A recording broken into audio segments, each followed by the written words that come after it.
নবম শ্রেণীর শিক্ষার্থী বন্ধুরা, তোমাদেরকে ইজি লার্নিং এর পক্ষ থেকে স্বাগত জানাই। আজকের ভিডিওতে তোমাদের নতুন ইংরেজি বইয়ের পৃষ্ঠা নাম্বার 54 এবং 55 এর সমাধান করে দিচ্ছি, অর্থাৎ অ্যাক্টিভিটি 4.3.3 এর সমাধান করে দিচ্ছি। এখানে বলছে লেখক সম্পর্কে নিচের নোটটি পড়ো, তারপর জোড়ায় বা দলে নিচের প্রশ্নগুলোর উত্তর দাও।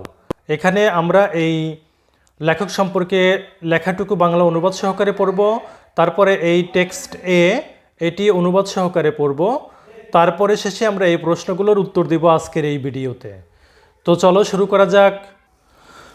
প্রথমত এখানে আমরা লেখক সম্পর্কে নোটটি পড়ে নিচ্ছি। Jane Austen 1775 to 1817 was a famous English author renowned for her masterpiece Pride and Prejudice. Jane Austen জন্মগ্রহণ করেছিলেন 1775-এ, মৃত্যুবরণ করেছিলেন 1817 সালে। একজন বিখ্যাত ইংরেজ লেখক ছিলেন তিনি, যিনি তার মাস্টারপিস প্রাইড অ্যান্ড প্রিজুডিস এর জন্য বিখ্যাত। মাস্টারপিস মানে হচ্ছে যে বিখ্যাত লেখনী, তার বিখ্যাত বা জনপ্রিয় লেখা প্রাইড অ্যান্ড প্রিজুডিস এর জন্য তিনি বিখ্যাত হয়েছেন। Her stories beautifully capture how people behaved and interacted in the 19th century. তার গল্পগুলি 19 শতকে লোকেরা কিভাবে আচরণ করেছিল এবং মিথস্ক্রিয়া করেছিল তা সুন্দরভাবে ক্যাপচার করে। With her clever humor and careful observations, Austen's books are still loved today. তার চতুর হাস্যরস এবং সতর্ক পর্যবেক্ষণের সাথে অস্টিনের বইগুলি আজও প্রিয়। She is considered a classic writer who understood society deeply and wrote stories that are truly special. তাকে একজন ক্লাসিক লেখক হিসেবে বিবেচনা করা হয়, যিনি সমাজকে গভীরভাবে বুঝেন এবং এমন গল্প লিখেছেন যা সত্যি বিশেষ। Pride and Prejudice by Jane Austen is a classical novel that explores society, manners and relationships with wit and charm. Jane অস্টিনের প্রাইড অ্যান্ড প্রিজুডিস হলো একটি ক্লাসিক উপন্যাস যা সমাজ, আচার ব্যবহার এবং বুদ্ধি এবং মনোমুগ্ধকর সম্পর্কের অন্বেষণ করে। এরপর আমরা টেক্সটটি পড়ে নিব। আমাদের পাঠ্য বইয়ে টেক্সট যেটুকু ছিল সেটা পড়ব, পড়ে তারপরে শেষে আমরা প্রশ্নের উত্তর করব। টেক্সট এতে এখানে বলা হয়েছিল জেন অস্টিনের একটা গল্প থেকে, উপন্যাস থেকে কিছু অংশ এখানে তুলে ধরা হয়েছিল যে mister Collins was not a sensible man, অর্থাৎ মিস্টার কলিন্স একজন বুদ্ধিমান মানুষ ছিলেন না। And the deficiency of nature had been, এবং তার ডিফিসিয়েন্সি, এখানে ডিফিসিয়েন্সি মানে হচ্ছে যে ঘাটতি, তার জন্মগতভাবে কিছু ঘাটতি আসলো, তার জন্মগতভাবে কিছু ঘাটতি ছিল বা প্রকৃতিগতভাবে তিনি বিকলাঙ্গ ছিলেন। But little assisted by education or society, কিন্তু জন্মগত সমস্যা সত্ত্বেও তিনি শিক্ষা বা সমাজের কিছু কৃপা লাভ করেছিলেন। The greatest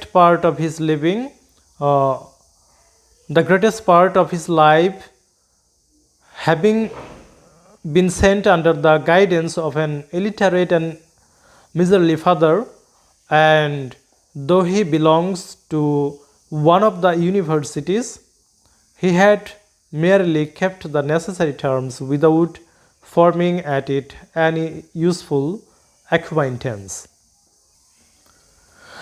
এখানে গ্রেটেস্ট মানে হচ্ছে সবচেয়ে বড়, পার্ট মানে অংশ, অফ হিজ লাইফ মানে তার জীবনের, হ্যাভিং বিন স্পেন্ট, স্পেন্ড মানে ব্যয় করা, তার জীবনের বড় একটা অংশ ব্যয় করা হয়েছে under the guidance of an illiterate, illiterate মানে হচ্ছে অশিক্ষিত, গাইডেন্স মানে এখানে হচ্ছে তত্ত্বাবধানে বা নেতৃত্বে। মিজারলি ফাদার মানে বাবা, মিজারলি মানে এখানে কৃপণ বোঝানো হয়েছে যে the greatest part of his life having been spent under the guidance of an illiterate and miserly father, তার জীবনের বড় অংশ কেটেছে একজন নিরক্ষর এবং কৃপণ পিতার নেতৃত্বে।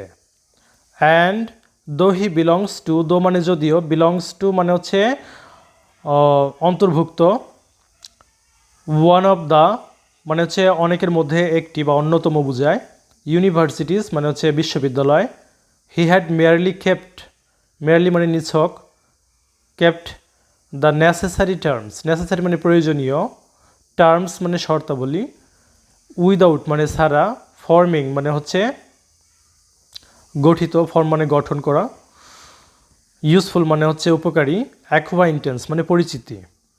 তো এখানে বলছে যে and though he belongs to one of the universities he had merely kept the necessary terms without forming at it any useful acquaintance. যদিও তিনি একটি বিশ্ববিদ্যালয়ের অন্তর্ভুক্ত ছিলেন, তবে তিনি কেবল প্রয়োজনীয় শর্তাবলী রেখেছিলেন, আর এর জন্য তিনি লোকসমাজে পরিচিতি লাভ করেননি।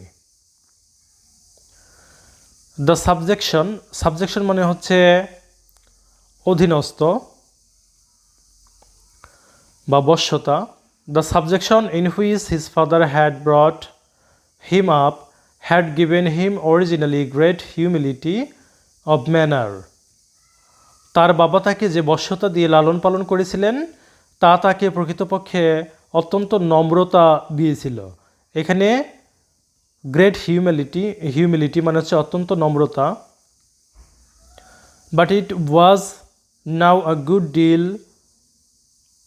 counteracted by the self-conceit of a weak head living in retirement and the consequential feelings of early and unexpected prosperity. কিন্তু এখন এটি একটি ভালো চুক্তি ছিল একটি দুর্বল মাথার আত্ম অহংকার দ্বারা প্রতিহত করা অবসর জীবন যাপন এবং প্রাথমিক এবং অপ্রত্যাশিত সমৃদ্ধির ফলস্বরূপ অনুভূতি। A fortunate chance had recommended him to Lady Catherine de Bourgh when the living of Hunsford was vacant, and the respect which he felt for her high rank and his veneration for her as his patroness, mingling with a very good opinion of himself, of his authority as a clergyman, and his right as a rector made him altogether a mixture of pride and obsequiousness, self-importance and humility. একটি সৌভাগ্যজনক সুযোগ তাকে lady Catherine de বোরের কাছে সুপারিশ লাভ করেছিল এবং হান্সফোর্ডের জীবন রিক্ততায় পূর্ণ ছিল এবং তার পৃষ্ঠপোষক হিসেবে তার প্রতি তার শ্রদ্ধা, নিজের সম্পর্কে খুব ভালো মতামতের সাথে মিশে যাওয়া, একজন পাদ্রী হিসেবে তার কর্তৃত্ব এবং একজন ধর্মীয় প্রধান হিসেবে তার অধিকার তাকে সম্পূর্ণরূপে গৌরব ও গ্লানি এবং আত্মগরিমা ও নম্রতার এক মিশ্রণে পরিণত করেছে। তো এবার আমরা এই টেক্সটটি থেকে যে প্রশ্নগুলো করা হয়েছিল সে প্রশ্নের সমাধানগুলো করব। এখানে 55 পেজে যে প্রশ্নগুলো রয়েছে এই প্রশ্নের সমাধানগুলো এখন আমরা করে নিব। 1 নম্বর প্রশ্নটি ছিল how was mister Collins childhood, mister কলিন্সের শৈশব কেমন ছিল। উত্তরে আমরা লিখেছি mister Collins passed his childhood under the guidance and subjection of an illiterate and miser father. Mister Collins তার নিরক্ষর এবং কৃপণ বাবার পথ নির্দেশনায় ও বশ্যতায় ছেলেবেলা কাটিয়েছেন। বি নম্বর প্রশ্নটি ছিল এরকম how did mister Collins father influence him, mister কলিন্সের বাবা কিভাবে তাকে প্রভাবিত করেছিলেন। উত্তরে আমরা লিখেছি যে mister Collins father influenced him by controlling his bringings, mister কলিন্সের বাবা তাকে প্রভাবিত করতেন তার বিষয় সম্পত্তি নিয়ন্ত্রণ করে। সি নম্বর প্রশ্নটি ছিল এরকম what lucky event introduced mister Collins to lady Catherine de Bourgh, কোন সৌভাগ্যের ঘটনা সূত্রে mister Collins lady Catherine de বোরের সাথে পরিচিত হয়েছিলেন। উত্তরে আমরা লিখেছি যে vacancy of the post and flattery of mister Collins character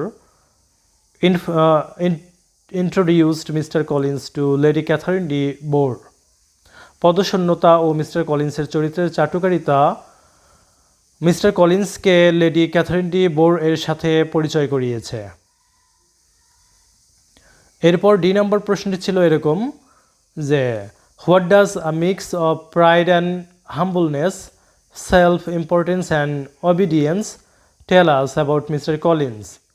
অহংকার ও নম্রতা, আত্মগরিমা ও আনুগত্যের মিশ্রণ কথাগুলো মিস্টার কলিন্স সম্পর্কে আমাদের কি বলে?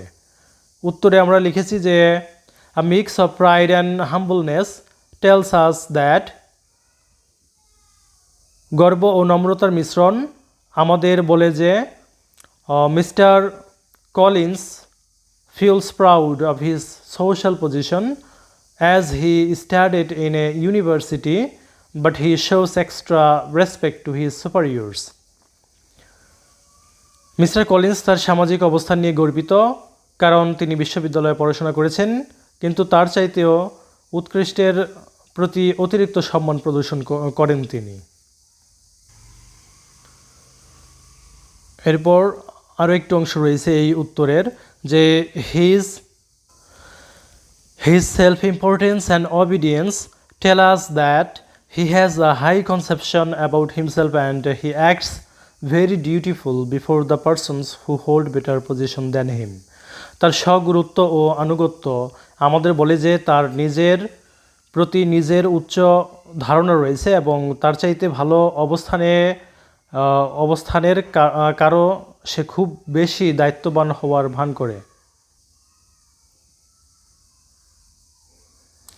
ই নম্বর প্রশ্নটি ছিল আমাদের এরকম what ideas about society might the author be expressing through mister Collins. লেখক মিস্টার কলিন্সের মাধ্যমে সমাজ সম্পর্কে কী ধারণা প্রকাশ করছেন? তো উত্তরে আমরা লিখেছি যে the author might express moral degradation through mister Collins who is a very busy clergyman with earthly matters. লেখক মিস্টার কলিন্সের মাধ্যমে নৈতিক অবক্ষয় প্রকাশ করতে পারেন যিনি পার্থিব বিষয় নিয়ে খুব ব্যস্ত পাদ্রী। তো প্রিয় শিক্ষার্থী বন্ধুরা, যদি ভিডিওটি ভালো লাগে শেয়ার করে দিও। ধন্যবাদ সবাইকে সাথে থাকার জন্য।